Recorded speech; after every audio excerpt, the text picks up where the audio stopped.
بسم اللہ الرحمن الرحیم۔ السلام علیکم۔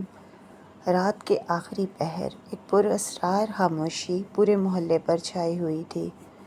ٹھنڈی ہوا درختوں کے پتوں سے ٹکرا کر عجیب سی سرسراہٹ پیدا کر رہی تھی۔ دور کہیں ایک کتا مسلسل بھونک رہا تھا، جیسے کسی اندیکھے خطرے کو محسوس کر رہا ہو۔ اسی محلے کے ایک بڑے اور خوشحال گھر میں نئی نویلی دلہن عائشہ نے قدم رکھا تھا۔ وہ حسن، اخلاق اور حیا کا حسین امتزاج تھی۔ اس کی نرم گفتگو اور خدمت گزار طبیعت نے چند ہی دنوں میں ساس، سسر اور گھر کے ہر فرد کا دل جیت لیا تھا۔ لیکن اسی گھر میں ایک اور عورت بھی رہتی تھی، اس کی جیٹھانی شبانہ۔ شبانہ کئی برسوں سے اس گھر کی بڑی بہو تھی۔ وہ خود کو اس گھر کی اصل مالک سمجھتی تھی۔ ہر فیصلہ اس کی مرضی سے ہوتا تھا، ہر بات میں اسی کی رائے لی جاتی تھی۔ مگر عائشہ کی آمد کے بعد سب کچھ بدلنے لگا۔ سسر اکثر عائشہ کی تعریف کرتے، بیٹا تمہارے ہاتھوں میں تو واقعی برکت ہے۔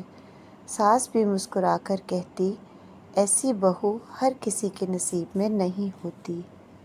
یہ جملے شبانہ کے دل پر تیر بن کر لگتے تھے۔ شروع میں اس نے خود کو سمجھایا، مگر حسد آہستہ آہستہ اس کے دل میں زہر کی طرح پھیلنے لگا۔ وہ کبھی عائشہ کے بنائے ہوئے کھانوں میں خاموشی سے نمک زیادہ کر دیتی، کبھی کپڑے چھپا دیتی، کبھی گھر والوں کے سامنے اس کی غلطی کا تاثر دیتی، لیکن ہر بار عائشہ خاموش رہتی۔ وہ جواب دینے کی بجائے صرف اتنا کہتی، اللہ سب بہتر جانتا ہے۔ یہ خاموشی شبانہ کو اور زیادہ جلا دیتی تھی۔ ایک شام اس نے اپنے شوہر کو عائشہ کی تعریف کرتے ہوئے سنا، چھوٹی بہت سمجھدار ہے، گھر میں سکون آ گیا ہے۔ یہ سن کر شبانہ کی آنکھوں میں نفرت اتر آئی۔ اسی رات اس نے دل ہی دل میں ایک ایسا فیصلہ کیا جس کے بعد اس کے گھر کی قسمت ہمیشہ کے لیے بدلنے والی تھی۔ وہ فیصلہ کیا تھا، یہ راز صرف شبانہ جانتی تھی۔ رات کے سناٹے میں شبانہ کی آنکھوں سے نیند غائب تھی۔ اس کے کانوں میں بار بار وہی الفاظ گونج رہے تھے، چھوٹی بہت سمجھدار ہے۔ اس کے آنے سے گھر میں سکون آ گیا تھا۔ اس نے غصے سے تکیہ دیوار پر دے مارا، جب سے یہ لڑکی آئی ہے کسی کو میری قدر ہی نہیں رہی۔ اب حسد اس کے دل میں نہیں بلکہ اس کی سوچ پر قابض ہو چکا تھا۔ اگلے چند دنوں میں اس نے عائشہ کو نیچا دکھانے کی ہر ممکن کوشش کی، مگر ہر بار ناکام رہی۔ عائشہ نہ جواب دیتی، نہ شکایت کرتی، نہ کسی سے لڑتی۔ یہی بات شبانہ کو اندر ہی اندر کھائے جا رہی تھی۔ ایک دن محلے کی ایک عورت اس سے ملنے آئی۔ باتوں باتوں میں اس نے ایک ایسے شخص کا ذکر چھیڑ دیا جو لوگوں کے بقول ہر مسئلے کا حل جانتا تھا۔ شبانہ کے دل میں شیطان نے وسوسہ ڈالا۔ چند دن بعد وہ چھپتے چھپاتے ایک ویران علاقے میں پہنچی، جہاں ایک ٹوٹا پھوٹا مکان تھا۔ اندر اندھیرا تھا، عجیب سی بو پھیلی ہوئی تھی اور ماحول بے حد خوفناک محسوس ہو رہا تھا۔ وہ شخص اس کے سامنے بیٹھا تھا۔ اس نے شبانہ کی بات خاموشی سے سنی، پھر سرد لہجے میں بولا، تم اپنے دل میں بہت نفرت لے کر آئی ہو، اور یہی نفرت تمہیں یہاں تک کھینچ لائی ہے۔ شبانہ نے کہا، مجھے صرف اتنا چاہیے کہ وہ لڑکی اس گھر میں کبھی خوش نہ رہ سکے۔ اس شخص نے اسے سختی سے سمجھانے کی بجائے گمراہ کن باتیں شروع کر دیں اور اسے ایسے ناجائز اور حرام کاموں کی طرف مائل کیا جن سے اللہ تعالیٰ نے منع فرمایا ہے۔ شبانہ نے ایک لمحے کے لیے بھی نہ سوچا کہ وہ کس راستے پر قدم رکھ رہی ہے۔ شبانہ نے ایک لمحے کے لیے بھی نہ سوچا کہ وہ کس راستے پر قدم رکھ رہی ہے۔ وہ واپس گھر تو آ گئی، مگر اس کے چہرے پر پہلے والی بے چینی کی جگہ ایک عجیب سی سرد مسکراہٹ تھی۔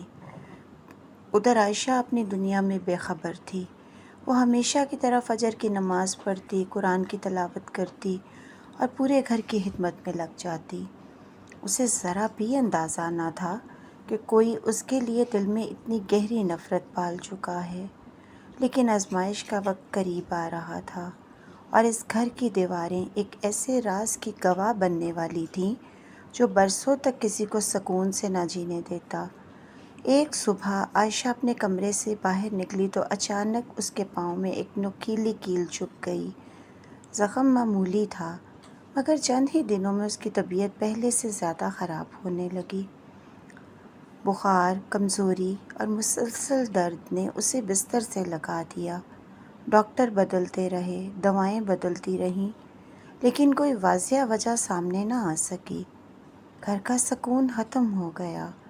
شوہر ہر ممکن علاج کراتا رہا، مگر تھکن اور پریشانی نے اس کے لہجے میں سختی پیدا کر دی۔ ایک دن اس نے بے بسی سے کہا، آخر یہ آزمائش کب ختم ہوگی؟ عائشہ نے نم آنکھوں سے جواب دیا، اللہ جس حال میں رکھے اسی میں بہتری ہوتی ہے۔ ادھر شبانہ سمجھ رہی تھی کہ وہ کامیاب ہو چکی ہے، لیکن اسے معلوم نہ تھا کہ ظلم کا بوجھ سب سے پہلے ظالم کے دل کو کھوکھلا کر دیتا ہے۔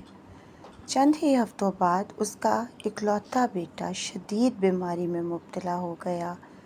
شہر کے بڑے سے بڑے ڈاکٹر کو دکھایا، مگر بیماری کی وجہ سمجھ نہ آ سکی۔ اسی دوران اس کے شوہر کا خوفناک حادثہ ہو گیا اور وہ کئی ماہ کے لیے بستر پر آ گیا۔ اب شبانہ دن رات ہسپتالوں اور دعاؤں کے درمیان بھٹک رہی تھی۔ جس کے لیے وہ دوسروں کی خوشیاں چھیننا چاہتی تھی، آج اپنی خوشیوں کو بچانے کے لیے رو رہی تھی۔ اسی دوران عائشہ کا شوہر ایک نیک اور دیندار عالم کے پاس لے کر گیا۔ انہوں نے کہا، ہر آزمائش میں سب سے پہلے اللہ کی طرف رجوع کرو۔ نماز، دعا، قرآن اور صبر کو مضبوطی سے تھام لو۔ شفا صرف اللہ کے حکم سے آتی ہے۔ گھر میں قرآن کی تلاوت شروع ہوئی، دعاؤں کا اہتمام ہونے لگا اور عائشہ نے پورے یقین کے ساتھ اپنے رب سے مدد مانگنی شروع کر دی۔ رفتہ رفتہ اس کی صحت بہتر ہونے لگی، اس کے چہرے پر پھر سے رونق لوٹ آئی، گھر میں امید کی روشنی پھیلنے لگی۔ ادھر شبانہ کی آزمائش ختم ہونے کا نام نہیں لے رہی تھی۔ اپنے بیٹے کی حالت دیکھ کر وہ ٹوٹ گئی۔ ایک رات وہ سجدے میں گر کر زاروں قطار رونے لگی، یا اللہ، میں نے بہت بڑا گناہ کیا ہے، مجھے معاف فرما۔ اگلی صبح وہ عائشہ کے پاس آئی، اس کی آنکھوں سے آنسو رک نہیں رہے تھے۔ کانپتی ہوئی آواز میں اس نے کہا، میں نے تمہارے ساتھ بہت ظلم کیا، اگر ہو سکے تو مجھے معاف کر دو۔ عائشہ نے خاموشی سے اس کے آنسو پوچھے اور کہا، میں نے تمہیں اللہ کے لیے معاف کیا، سچی توبہ کرو کیونکہ اللہ اپنے بندوں کی توبہ قبول کرنے والا ہے۔ اس دن شبانہ کو پہلی بار احساس ہوا کہ حسد نے اس سے اس کا سکون، اس کی خوشیاں اور اس کا ایمان چھین لیا تھا۔ وقت گزرنے کے ساتھ اس نے گناہ کا راستہ چھوڑ دیا، اللہ سے تعلق مضبوط کیا اور اپنی باقی زندگی نیکی، عبادت اور لوگوں کی خدمت میں گزارنے کی کوشش کی۔